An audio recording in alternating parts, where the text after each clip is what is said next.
What's going on, everybody? Cooper Eisenmann here with eXp Realty, and I wanted to do a little bit different style video for you today. Usually I edit my videos, I put pictures in frame to various websites and data points and stats regarding the topic that I'm discussing, but today I wanted to do a pure uncut video of me just speaking to the camera.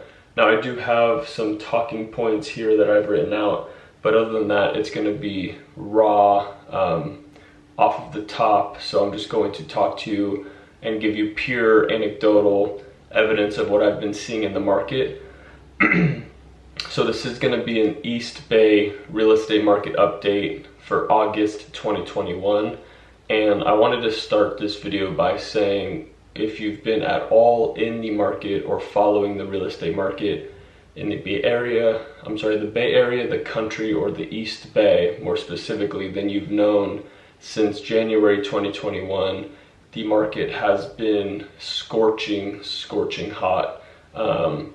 Massive appreciation on homes for sellers to take advantage of.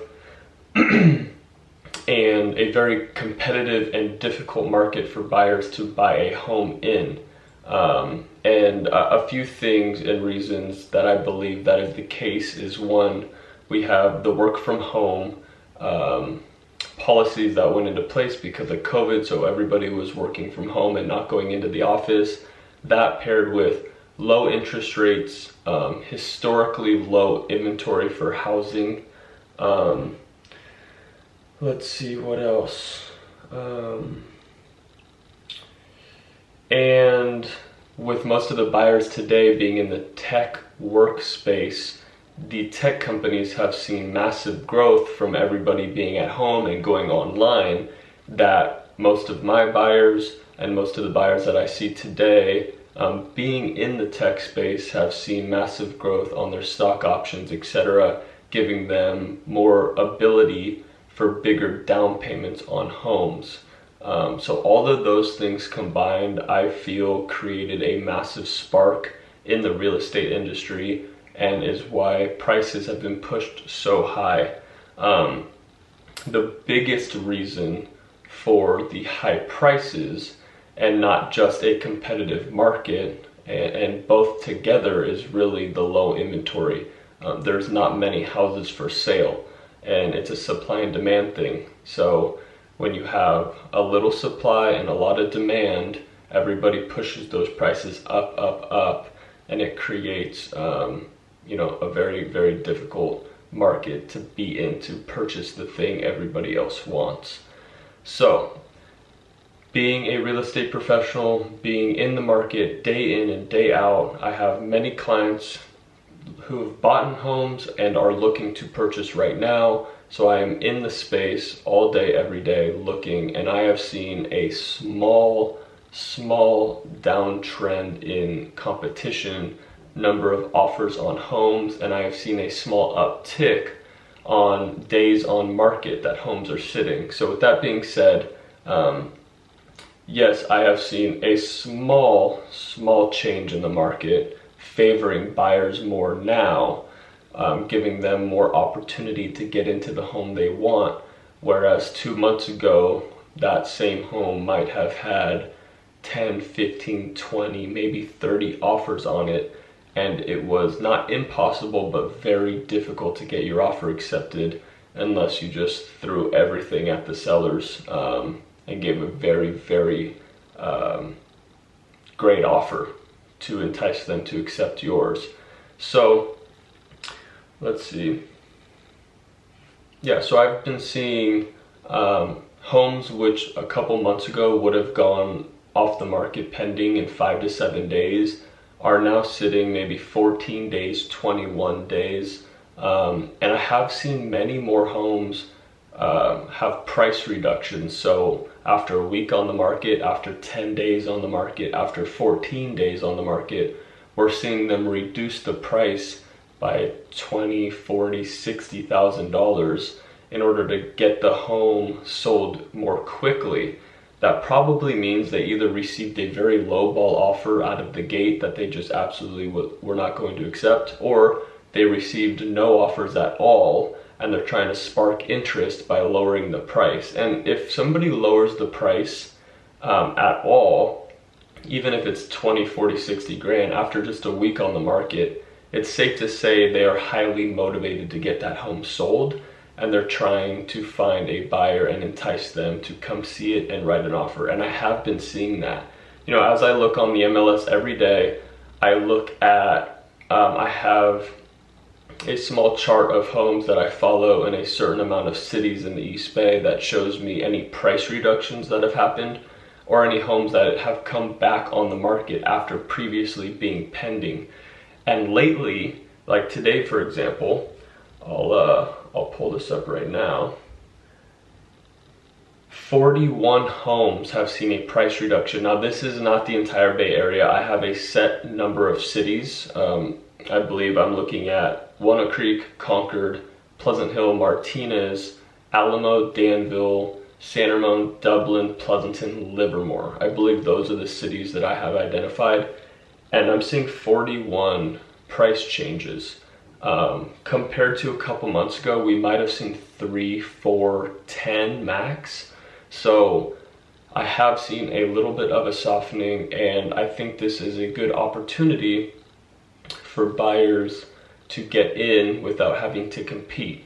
On the flip side, we are still in a very, very hot real estate market. It's just not scorching hot like it was 2 months ago. So many homes are still going pending in, 2, 3, 4, 5, 6, 7 days. But what's also interesting about that is these homes are not receiving as many offers as they once were a couple months ago. So the same house 2 months ago might have received 15, 20 offers. Today we're seeing less. We're seeing between maybe 3 and 10. Again, still a very hot market, still a seller's market, but just a little bit more opportunity to get yourself in there, or whoever's watching this, or a buyer, or my buyers. Let's see, what else? So I get my clients asking me right now, what's going to happen? What do you see in the future? Is it going to keep going down? Should we buy now? And honestly, I don't have a crystal ball. And my whole strategy when talking to clients is to give them the information and the facts that I know regarding the market and what I'm seeing on a daily basis, and let them make the best decision for themselves and their families. So I'm not going to sit here and tell you, yeah, it's tanking, wait, you'll get, X house for this much less in 2 months. I have no idea. It could very well just as easily go down as it could kick right back up to 2 months ago levels.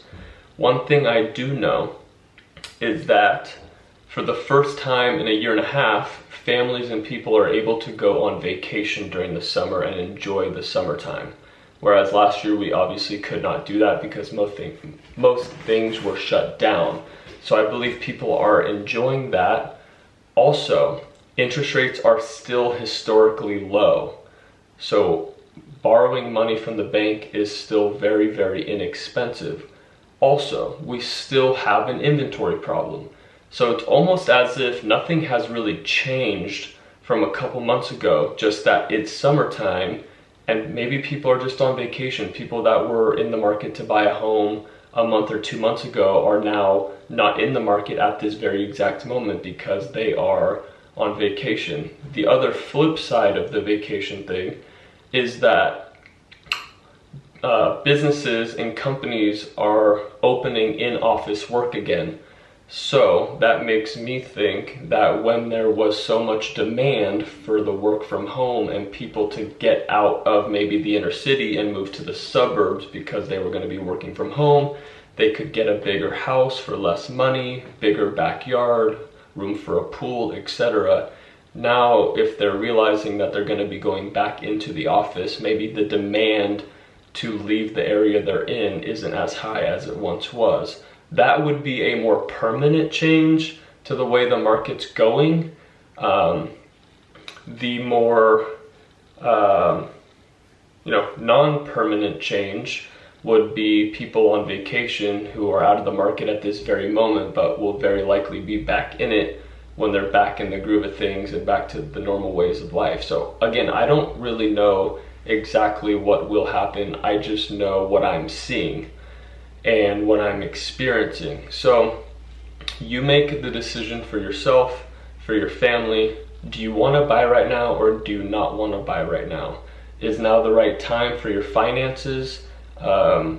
What's it looking like if you have stock options? What if you pull them out now? Are they at the top? Do you think those will go down? There's many variables that you and I must think about when you're deciding if you want to buy. But again, I have many buyers right now who are in the market right now to purchase, or are getting pre-approved to purchase a home right now. And people are still buying. So this is not a time in the market when everything's tanking and crashing and nobody's making any moves. Things are still moving. Again, I want to reiterate, this is not a slow market. It is still a relatively very hot market. It's just not as scorching as it was 2 months ago, and we don't really know which direction it will go from here. But I'm here to give you the facts, the information, what I'm seeing in the market, and let you make the best decision for yourself. So that's it, kind of a little more raw update, anecdotal update from me, rather than pulling up stats and numbers from online. I just kind of wanted to tell you from my own personal experience what I'm seeing in the market, because obviously I am in it every single day. I just had 2 properties, for example, go pending. One just closed 2 days ago, another one's going to close in 2 weeks.